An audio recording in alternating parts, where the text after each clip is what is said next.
Hey guys, it's your girl Aisha, aka geekxxchic, and I am here with another review to The Flash. This is for the latest episode, which was episode 5, which was entitled All Dolled Up. And yeah, it was a good episode. I feel like it was one of those ones where the villain was very secondary in plot. Like, there definitely wasn't a full plot line around this villain, but as I said in my review, or my reaction, he was just the right amount of creepy to just kind of make you, you know, the sound effects are really what got me with that character. I mean, the upside down walking and stuff, I mean, I've gone to like circuses and seen people who can do that. Like I said, contortionists are really good at moving their bodies in that fashion, and it's kind of weird and offsetting, but it's also kind of cool that someone's that flexible that they're able to do those things. But clearly the stuff where like his head turned 360 degrees and all that stuff, that was clearly CGI, but for the most part, it was really, really good. But yeah, as far as villains go, we didn't really go too in depth into him. I mean, his superpower was super cool. I mean, how helpful is it to be able to shape and contort your body into any basically form that you want to? Being able to go as thin as a sheet of paper and stretch out, it looks like, to quite a long length. Like I said, it's like a creepy version of Ralph's power, but as I said, the sound effects were suitably creepy. The idea of like those muscles and joints and everything just popping every time he moves was just like, ugh. That noise just gives me the goosebumps. So I was just, like I said, suitably creeped out. He's gone off to Iron Heights, and we did not see any Cicada this episode. I was wondering if we were gonna see him pop up at the end and kill Ragdoll, because that's kind of what his thing was in the beginning, but he's nowhere to be found. And that might have to do with the fact that the last time we saw him, he was clearly still experiencing a lot of pain from the piece of the satellite that was stuck in him, but it's alright. We don't really need Cicada in every episode, especially if we're not going to build his character up in any way outside of just showing that he's a bad guy. But on to some of the other things that were major storylines. Well, actually, let me talk about the side plots really quick because they were minor and they're quick to get through. Cisco, at first when he came back, like he wasn't in the last episode, and then when he came back in this episode, he was there, but he was very much like the C in the B plot, if that makes sense. Like there was like the A plot, then there's the B plot, and then Cisco, look at that, with Cisco with a C.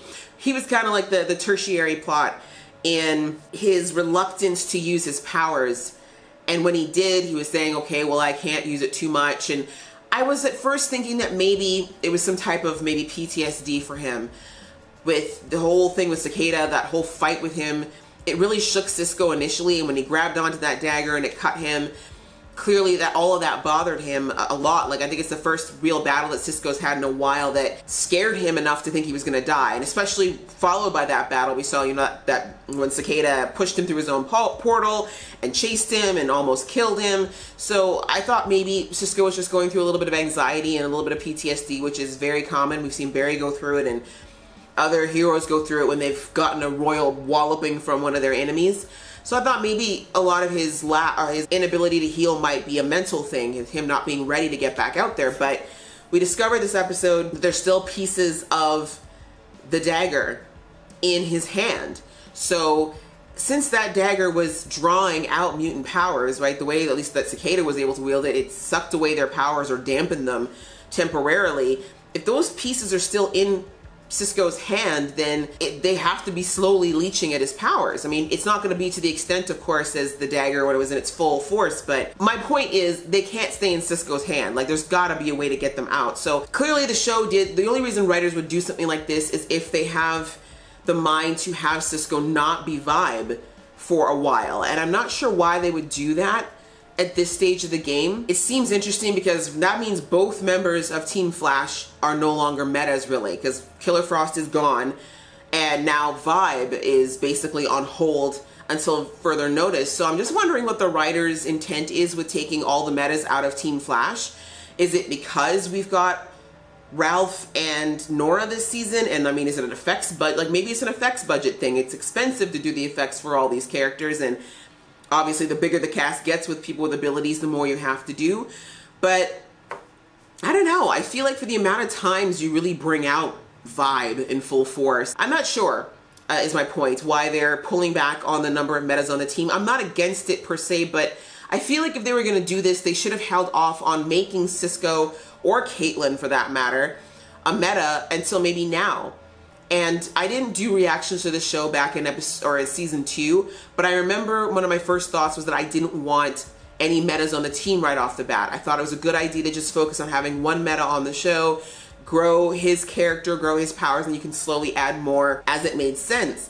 But then, of course, we saw that Team Flash got metafied, and then, of course, Wally came up, and then we had Kid Flash, we had Jesse Quick, and it was just kind of like, for a while, it was like there was too many metas. I was like, whoa, calm down. Not everyone on the show has to have a power. But this just feels weird now because we're 2 seasons into Cisco being a meta, and the first half of him being a meta, as he mentioned in this episode, was him resisting it and not wanting those powers because he thought it was potentially a gateway to him doing bad things. And now that he's finally accepted it and got to have some fun with it and learned a few things ideally from his relationship with Gypsy, it just seems silly now to pull all that back from him and bring him back to where he was in season 1, where he's just the hacker, the brain, the naming guy, the comedy, the relief, and the guy who makes the costumes. So I don't know where they're going with this. I don't know how long it's gonna last. I'm hoping it's not too long though. I do like the idea. I said it, I ranted about it at length in the last 2 reviews that I've done, that I really want Cisco to have his own arc about vibe and growing his vibe, and it just feels like the show is pulling that away and kind of almost relegating him to a more background role again, and I don't like that. Anyway, that was kind of the C plot there. Apparently Cisco's going to take a back seat on the vibe stuff and work more in the lab, and kind of going back to what we saw in season 1, and we'll see how long that lasts. Next, that leads into Caitlyn's plot.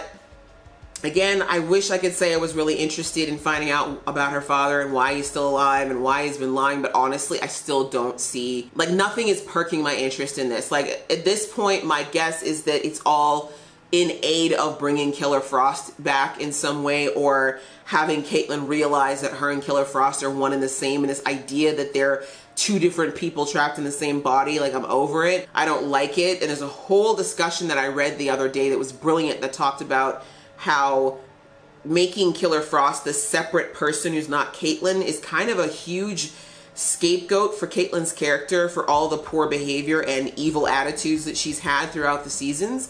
And the reason it's such a cop-out is because no character is perfect, right? Every character should have a flaw or a handful of flaws, because that's just human nature. But to make it seem like the only time Caitlyn can ever do wrong is when this complete alter ego she can't remember and has no control over and isn't even her takes over completely is a cop-out for the human side of her behavior, which is just that people have bad aspects to them. All of us have things about us that could probably be better. Anyway, my hope is that maybe since these new writers have been doing a lot of stuff that has, in my opinion, been rectifying some of the things that have been glaringly wrong throughout the series, maybe this whole arc with her dad is to finally reconcile that Caitlyn and Killer Frost are the same person, and for her to find a way to be in control when she's in Killer Frost mode and be able to accept all those sides of herself, instead of, again, this idea that she gets to just shut off and absolve herself from all of her poor behavior in the name of, oh, I'm not that person. That's basically it. I don't really, like I said, it doesn't pique my interest very much. I'm not really caring about these adventures to find him. Now on to the A plot, which was the West Allen family once again. I'm loving the fact that this show is taking these episodes to really focus on Iris and Barry, and then by extension Nora, and even into the wider West Allen family, of course, with Joe and Cecile. And for those of you who don't know, I'm sure most of you do, the character who plays Joe West, it was announced after the last episode aired that Jesse L. Martin, who plays Joe, is taking a hiatus. We don't know how long it's going to be yet. He suffered a back injury apparently, and he's just not recovering very well yet. So he's he's bowing out of the show for a while to let himself recover fully. But anyway, back to the whole West Allen family drama. It's nice to see these more domestic things because Barry is the lead of the show, and by extension his family is a huge, huge part of it, and the dynamic of his family. And I feel like since Barry and Iris have been married, we've spent very little time on their relationship and this family dynamic. And I understand, because this is not a romance, right? This is not what the point of The Flash is, but it's important to make sure we see these things because Barry's family is his base. It's very much his whole reason for why he does so much of what he does. It's what fuels him as a hero.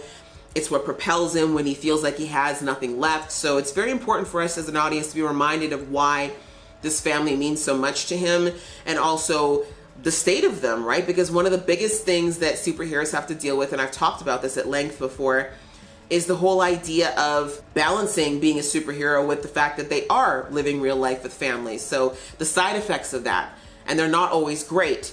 So we came back to the whole thing with Iris and Nora. We had the bomb drop last week, and we started to see why Nora felt the way she felt. But I was really happy to see that, looking online, the vast majority of people felt that Iris was not completely in the wrong for what she did in the sense of her intentions. People, of course, debated on and off as to whether or not she should have done it at all. But most people out there, kind of where I was, even if the actual action didn't work out the way that we would have liked, or the best way that Nora would have understood, the intent is very important to understand. That if Iris did something like that, it had to be because she loved her daughter so much that she thought it was the only option to protect her. So that was the part that, you know, I said in the last review that I hope that Nora would get to a point of focusing on that, not so much on the fact that the action wasn't something she agreed with. And then it was brought out later, and I don't think I brought it out in my review, but if Iris and Nora had a good relationship prior to that, where they were very, very close, then Nora probably would have been more forgiving of her mother. She wouldn't be so quick to just jump on this high horse of hatred where she was concerned. So that was a big question mark as to, okay, maybe the relationship between Nora and Iris wasn't that great before she found this out, and that's why it was so easy for her to get so angry. And I think I said that a while ago, like I think back from last season when we noticed that Nora was actively avoiding Iris. Like maybe when Barry disappeared in the future, or something had happened to Barry in the future, that Iris would become so despondent and cold that she maybe wasn't able to be that kind of mom with Nora, because she was just, we saw, like, again, so many people brought up what happened to Barry in the future where Iris died. Like, he just was completely despondent. He was no longer the joyful, funny, loving man that we know now. He just turned into a shell of himself. So it's very, very, very easy to see, especially considering what Iris did this episode to save her man, the lengths she'd go to be with this man, that she would be just the same with Barry gone for an extended period of time. So if that was the case, clearly we got some information this episode that it sounds like Iris did shut down emotionally towards Nora after Barry left. And what was the description we got? That she sat behind a desk and just said no and closed off herself. And even at the end, Nora said when she was looking through the picture book, like, I couldn't ask you anything about your past. That was a no zone for you. So that is so unlike Iris. Like, Iris is a storyteller. She's a journalist. Of course she loves talking about things. So for her to shut that side off of her, for her not to want to talk about her past in the least, even the stuff that had nothing to do with Barry, that is so unlike Iris. Like, to me, something, whatever happened, and I feel like there's a lot of pieces that Nora is obviously missing about her father's disappearance, but whatever happened, it's really shifted Iris. Like, it must have hurt her to her core, to a point where she thought being numb was safer than feeling something. It must have been something pretty extreme. So point is, it explains so much more about why Nora was so easily hurtful towards her mother and distant, because she had been that way for a while beforehand, but then that was kind of like the final straw, was finding out that her mother had kept this secret from her. So it also explains why Nora would believe that her mother would use that as a control mechanism versus a protection mechanism. So it still doesn't explain how Nora found out and who told her, and I still think that there is potentially an evil mastermind pulling strings behind all of that, but it gave us a lot more context into that relationship and why it was so easy for Nora to be the way she was to Iris. And this episode, it was very interesting watching Iris's response to it. Like, I loved seeing her get into mom mode with Nora when she went off on her own and tried to do things without working with the team. And then, of course, Nora came back with a very hurtful sentiment. And of course, Iris can't respond to these statements because she doesn't know what happens in the future. That's the difference, right? Nora's, you know, throwing all this information at Iris about her future self, which she's at the moment nothing like. And of course, Iris has no response because she doesn't know what happened to make her that way. And she can't even fathom herself being that way at this point. So she's kind of left with these arguments she can't win every time Nora does this. But I loved how Cecile and Barry both came to Iris's, like, I love seeing this family stand up for their woman and stand for this character. It's been so long. It's been too long. It's long overdue. Okay, this should have been happening since season 1, but I'm so glad that the writers are finally on board with what should have been happening since season 1, which is them backing their leading lady. Hearing Cecile take that little girl down a few notches and be like, if you think you're gonna come in this house and disrespect Iris and West Allen, girl, you best take your stuff and go straight back out the door, because this is not an Irish shade zone. That ain't happening to her. I was so happy to see that, and I'm glad it was, you know, even though it should have been Joe, we know why it wasn't Joe. I'm glad Cecile was letting her know that, hey, she's not even like my biological daughter, but she's family to me, and you're not gonna talk to her that way because we love Wests in this house, okay? So, but beyond that, seeing that Iris kind of pulled back a little bit, she did shell up a little bit in this episode, and I mentioned it while I was doing the reaction, that Iris has to be careful because she feeds too much into what Nora's telling her about her future self. It's gonna become a self-fulfilling prophecy, which is something that Eobard Thawne would so totally do, for the record, is put that seed in there knowing the kind of effect it would have on a timeline. But I digress. Seeing Iris kind of shut down, and we saw her pulling away from Barry and being a little bit more distant, like he kept trying to spend time with her and pull her in while she was kind of trying to distance herself. In my opinion, that was completely a reaction to what Nora said, and this fear in her mind that she's becoming this person and not even realizing that subconsciously she's turning into this person because of what Nora said, if that makes sense. So I loved seeing that Barry was not, like, he could see that Iris was retreating into her own shell. He could see that Iris was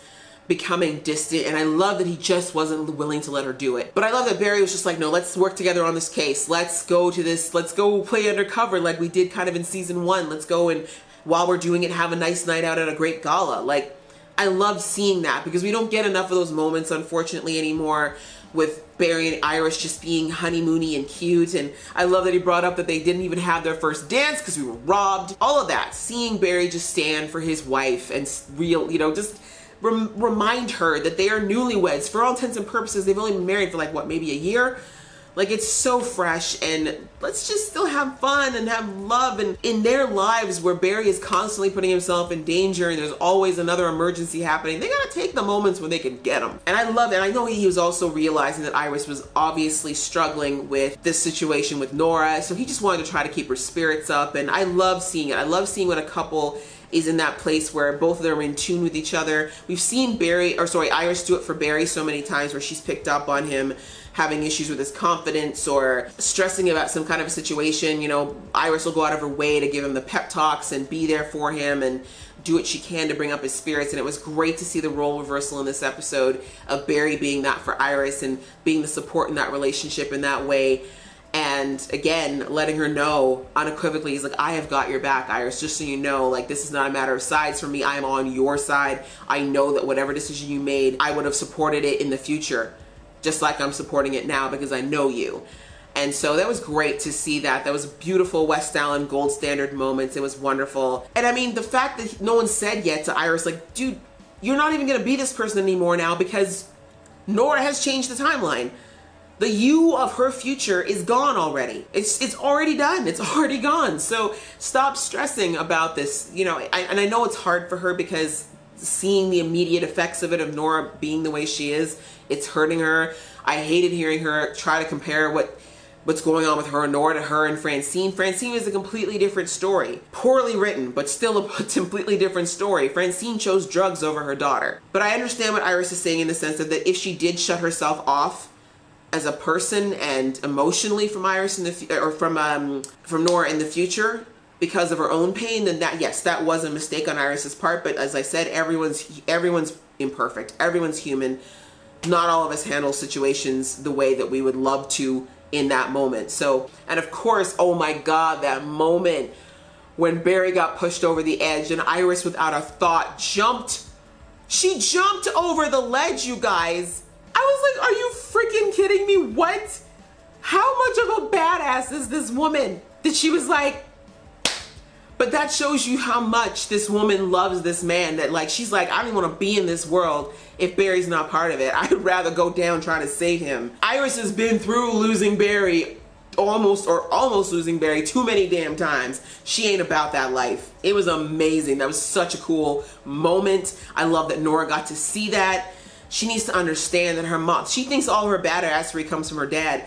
A portion of it does, but the bravery, the absolute grittiness, the unrelenting spirit, that is all Iris West. Great, great moment. Love the way that they did that scene. And I love the way that Nora got to see her parents together, and you can see that it actually made her happy to see them be all cute. And I love the way even the way that Barry was like, "You're crazy," and she's like, "I know," and he's like, "Thank you." And then they have like, he doesn't even scold her. He's kind of like, this is what we do. This is what we do for each other. Thanks to Cecile, hopefully we saw that her and Iris had the first civil conversation since she's been there, without the wall up and without the shade there. And so I'm really hoping that we are going to see them bond, because I want to see some happy West Allen moments if possible. I did mention that there is the possibility that Nora could go dark, and I still haven't ruled that out yet. For this Iris's sake, if nothing else, I really hope that Nora is able to at least give this relationship a chance so that Iris can know that she's done all she can do.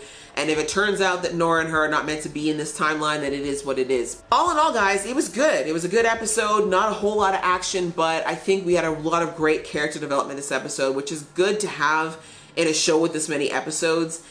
I know some people might accuse this of being a bit of a filler episode, but I don't think it was. I think that this is character development, something that we need, something we should be getting more of. If you're going to have this many episodes, you should be using the ones that are not packed with lots of action and plot progression, with character development, especially when you have such a big cast. So I think they did a great job of that, and I still love my West Allen family. In fact, I think I even love them more. So thank you for that, show. What did you guys think of this episode? How did you feel about all the dynamics we saw in the West Allen family? And how do you feel about Cisco's powers being nerfed for the time being? Do you think there's a reason before it, or do you think it's just an excuse for the writers to not have to do anything with him? Please leave your comments below. You know I love reading them and getting involved in that conversation with you. And if you like this video, guys, please click like. And if you want to see more from this geeky face, please click subscribe. Until next time, see ya.